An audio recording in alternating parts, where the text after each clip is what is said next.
So it was just a bit disappointing. It has been really detrimental to my reading experience. I don't understand why this is all happening, like it was a bit ridiculous. Hi everyone, welcome to another reading vlog. In this video in particular, I've decided that I want to focus on reading books I'm currently in the middle of, because at the moment I think I've started and soft DNF'd around 10 books. So by the start of 2025, I would like to have really reduced this stack down a bit. But in this video, I've chosen 3 books that I'd like to get through so I can get them off this list and I no longer have to think about them, because it's kind of weighing me down knowing I'm in the middle of so many books. I just really want to get through them. So then they're off my TBR and they're off my currently reading list, and I can decide whether or not I want to keep them or if I want to unhaul them. So the first book on this list is Heavy Crown by Sophie Lark. This is the 6th and final book in the Brutal Birthright series, and I'm 200 pages in. So I've only got around 130 pages left to go.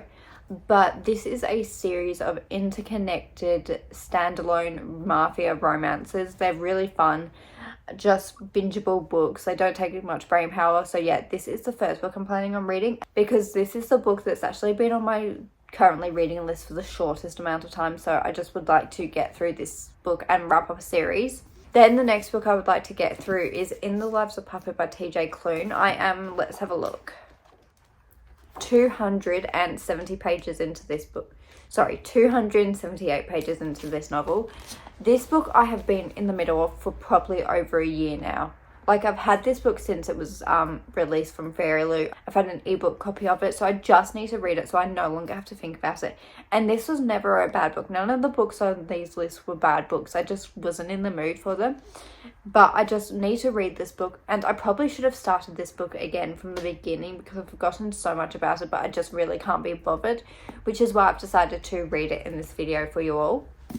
Then the third and final book I'm planning on reading is The Ex-Hex by Erin Sterling. I got, let's have a look, 72 pages into this novel, and the reason I DNF'd this at the time was because I only started this novel to see if I wanted the Fairy Loot edition, which I did, and then I ended up getting, because I wanted this. I wanted the naked hardcover. I think it is so beautiful, but I didn't want to buy this book without having at least given it a shot before, because if I disliked it, it would have just been a waste of money. So this is the book I've actually got the longest to read.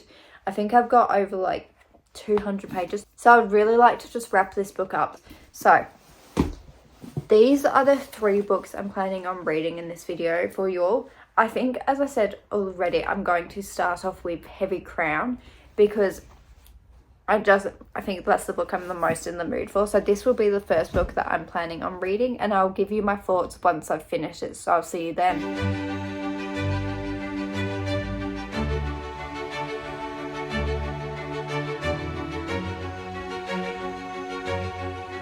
Okay, I've officially finished reading Heavy Crown by Sophie Lark, and unfortunately I think this book is only going to get a 3 out of 5 stars from me, because it was just a bit of a disappointing read. Because a couple weeks ago I read the 5th book in this series and really enjoyed it. It got a 4 out of 5 stars from me. And then going into this book, I had so many high expectations after loving the 5th book, which I really shouldn't have had, because there's other books in this series which I haven't really liked. So she's a very hit or miss author for me. But there's other reasons why I didn't like this book, including the fact that the relationship didn't feel believable at all to me. Like, it felt so insta-lovey, because as soon as these characters met, which is Sebastian and Yelena, as soon as them two met, it was very insta-lovey, and the relationship just didn't develop in a way that felt believable. And then there was romantic drama that these characters went through, and I just wasn't really a fan of that either. It just was too fast-paced for me, because this is only a 300-page book. The development and the pacing of this book just felt a bit off, like it just didn't work, because I wasn't really obsessed with the couple, and it was to the point where I didn't even really care if they got together. And because I keep comparing it to the 5th book, which is one I really enjoyed, it just makes me notice all of the faults that I personally didn't like with this book. I'm not saying that this book has faults, it's just there's certain elements in this book that I didn't like. However, the writing style was as bingeable as always. Sophie Lark just has this easy way with writing where you just fly through it all, and it's just such a quick read.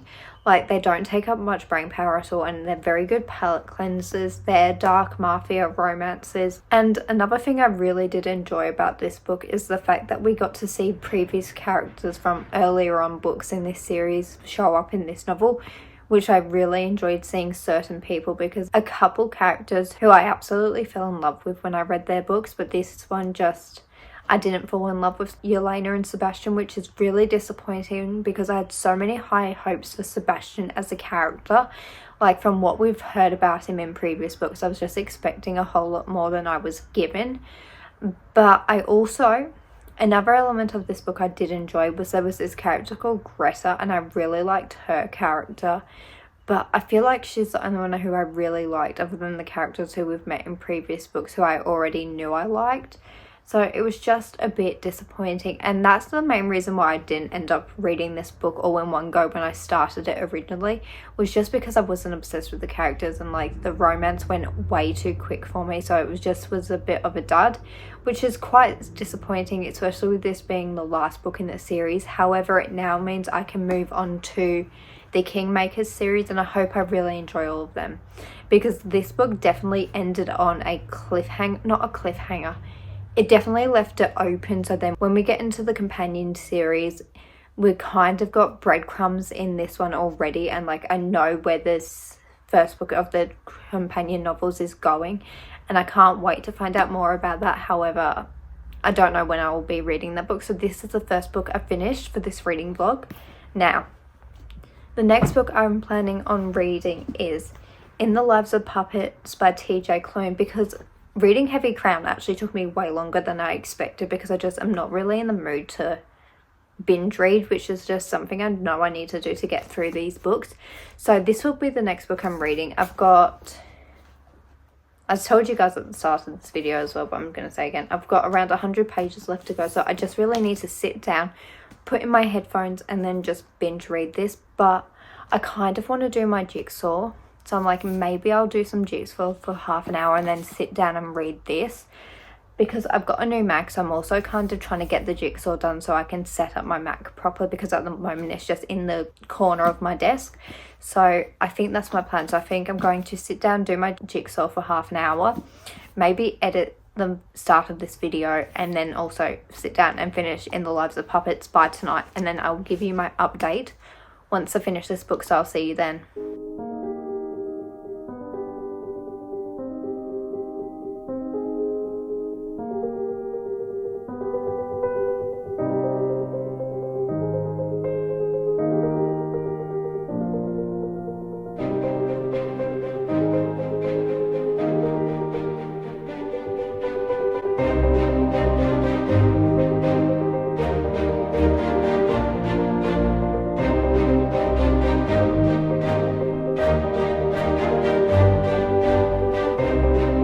Finished reading the next book of this reading vlog, and that is In the Lives of Puppets by TJ Klune.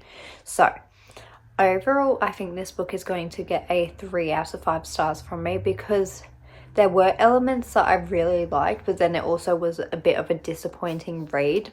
And the main reason why this book was so disappointing to me was because I have read so many of TJ Klune's other works and absolutely loved them to bits, whereas this one was just a bit of a letdown, because I've really enjoyed the Wolf Song series by him, and then I've also really enjoyed House in the Cerulean Sea by him. So this book was just a bit of a letdown in that regard, because it's just, when I started this book, I was expecting so much more than what I was given. And I think I just went into this book with the wrong expectations. Like, if I hadn't have loved so many of TJ Klune's other works, I think I would have enjoyed this book a whole lot more. And another aspect that I really enjoyed is the found family elements that are always present within his books, because they're just so well done. Like, you can see how these characters get so attached to one another and how they're just there and they support each other so much. So I really enjoyed that about this book. I that was probably the main thing I liked. I didn't really enjoy the plot of this novel because it was focusing on Victor, and he's the only human in this world, and the rest of the people who he's with is all robots, which isn't really actually the plot of this novel, but I don't want to go into it. But it kind of felt like it was a Pinocchio retelling. That could be completely wrong, but it definitely felt like it was inspired by Pinocchio. Oh wait, no, it literally says it on the back that it is inspired by Pinocchio, so I am right by saying that. So I think maybe because I'm not really a fan of the Pinocchio story anyway, that I didn't absolutely love this. But then when I say that, it's like the novel itself wasn't actually very heavily inspired by Pinocchio, but I do see the similarities at the same time, and it's not a complete word for word retelling, which I really enjoyed, because I feel like if it had any more Pinocchio inspired elements I wouldn't have enjoyed it. And it's also inspired by the Swiss Family Robinson, which I've never heard of before. And I think that's all I'm going to say about the plot of this novel, because I'm the type of reader who likes to go into my books really blind. Like, I don't want to know anything about them other than they've got hype, like that's all I need to hear, or that I see they've got an interesting cover. So yeah, I don't think I'm going to say anything more about the plot, but I did really like the relationship that developed between Victor and Hap. I liked their chemistry together, and then I also really liked Victor's relationship with his father figure. I felt that was really well done, and I think the main reason why this book didn't work for me as well, and it could have maybe got a higher rating, was if I had enough left so long in between starting it and finishing it, because I started it over a year ago. So I remembered like certain elements of the novels, like the characters, for example. Like when I saw their names, I was like, oh, I remember them. But then the actual like start of this novel I completely forgot, because we were at a certain point in the plot where I had just completely forgotten that was the direction the story went in. I thought it went in a different direction to what it actually did, but it was still kind of in the same vein. I just got things a bit muddled when I went back to it, so I feel like that also wasn't very helpful. So I feel like this would be more of a 3.5 to a 4 star if I had have read it all in one sitting or within like a couple of days. But leaving a whole year in between starting it and finishing it has been really detrimental to my reading experience. So I think that's all I'm going to say about From the Lives of Puppets for the moment. And if I can think of anything, I'll say at the end of this reading vlog.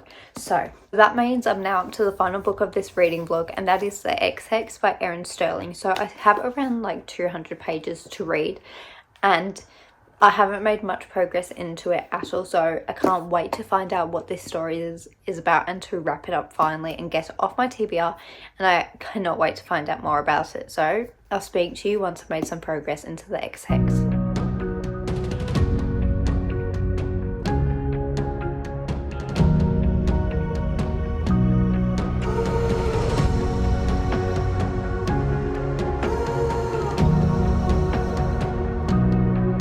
I've finished The Ex-Hex by Erin Sterling, so it's now time for the last reading update of this reading vlog. So firstly, I want to talk about this book because I haven't spoken about it yet fully. So last night I finished this book because I just sat down and I started reading, and then I just binge read this whole book. But I'm very conflicted on my rating of this novel, which I'll go through the reasons why now. So firstly, the main reason I didn't really enjoy this book was because I wasn't obsessed with the relationship between the two main characters, because they dated in the past for 3 months, and then something happened within their relationship, and that made Vivian hate Reese, which is the guy who she was dating for 3 months. So something happens there, so she puts a curse on him, so when he comes back to this town he will be cursed, which she didn't really think much of. But when Reese does come back, he ends up being cursed, and then them two are forced to work together to try and solve this issue which is going on within this small town. So because they were in a relationship for 3 months, it feels like the development that we got between these two characters mainly happened off page, because by the time we get to the point where I was reading, it's like they had all this relationship drama which felt a bit irrational for the kind of relationship they had, because I didn't really see the build up of it. I was like, I don't understand why this is all happening. Like, it was a bit ridiculous. So I just didn't really find that to be that endearing, so I wasn't obsessed with this couple. And another reason why I didn't really care was because I wasn't attached to any of these characters. Like, I felt like they were very two-dimensional. There wasn't much substance to them. I don't know if it's because it's such a short book that there just wasn't much happening in it, but it really was just not fun at all. So that's quite disappointing. Well, sorry, no, that's a lie. It was a fun book, but the relationship and the character development between them individually wasn't my favourite thing ever. And then I also found lots of the side characters to be quite lackluster. Like, I didn't feel like there was much to them either. So I just felt like the development of the characters was really, as I've already said, two-dimensional, so there wasn't much to them. And then because I've left so long between reading the start of this book and then continuing on, I don't really remember the details of the relationship. So when I'm saying there wasn't much development, that could be because I'm remembering the start of this novel wrongly, but I literally don't remember that. I think we just had a flashback and then that's all we really saw, and then we're in the present. So I just really am not a fan of how the relationship was handled, and maybe it's because it's a second chance romance that didn't really work for me, because I do like a second chance romance, but they're not always my favourite, and especially when I don't think they're done well. And in this novel, unfortunately, I don't think it was done that well, because it felt like we were being told about their relationship rather than being shown. So it just felt a bit, I don't know how to explain it. It just wasn't my favourite thing ever. But the one thing I did really enjoy about this novel was how bingeable it is, because as I said, I started reading it last night and I could not put it down because I just needed to find out what happened next, because Erin Sterling had such a way with writing that when I got to an end of the chapter, I just needed to find out what was going to happen next. So that was really well done in my opinion. But then at the same time, even though I'm saying that, I feel like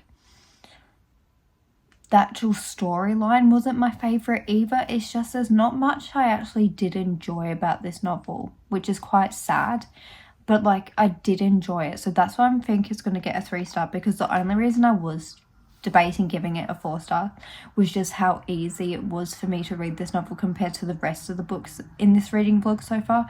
So this definitely feels like the best one I've read just because of how bingeable it is. But then when I think about it, it's still not my favourite. Like, none of the books I've read in this reading vlog have been a new favourite. They've all just been quite disappointing. And especially with this one because it's such a beautiful edition. But I'm not going to get rid of it because I did still have a good time. Like, I know it sounds like I didn't have a good time reading it, but it was a good book in certain regards. But I feel like the more distance that I have with this book, the less I'm going to like it, which is quite unfortunate. So yeah, that's all my thoughts on the XX, and I feel like that's all I need to say. So this has got a 3 out of 5 stars. So now let's wrap up this reading vlog. So I've managed to finish 3 books, which was these 3 right here. So I'm just going to do the final wrap up, and these are all of the books that I've managed to finish that I was currently in the middle of reading. So the first book I finished was Heavy Crown by Sophie Lark, and this got a 3 out of 5 stars. It wasn't my favourite in the series, like, at all. I can think of 2 other books which I enjoyed a whole lot more than this, but this was still a good time. Like, I don't regret reading it in any capacity. It's just not a new all-time favourite, and it's not going to be a book that I continuously think about. And then the next book I finished was In the Lives of Puppets by TJ Klune. So this also got a 3 out of 5 stars, but this is probably my least favourite book out of the whole reading vlog. However, because they all got 3 out of 5 stars, like, there's not much variation in how I felt about these books, because they all just felt like a very meh good time, if that makes any sense. But I think this book is the one that has been impacted the most by me having such a long gap in between reading it, because I feel like if I had have read the whole book together, I would have enjoyed this a whole lot more, and it could have potentially got a 4 stars. But because I haven't done that, it definitely just feels like a 3 stars. And then I've told you my feelings about the X-Hex right in this clip, and I don't think there's anything else I need to say. So this also got a 3 stars. So they were the 3 books I've read in this reading vlog, and I'm so glad that I've managed to get all of these books off my currently reading list, especially In the Lives of Puppets, because that's just been on there for so long. But I actually think that X-Hex is the book that was on the list for the longest time. I could be wrong, but I think that could be the book I had been reading for the longest. So yeah, having 3 3-star reads was quite disappointing. Like, I wish I had have had higher ratings. but it's really fun. Like sometimes you just have bad reading weeks, and for me this was that week.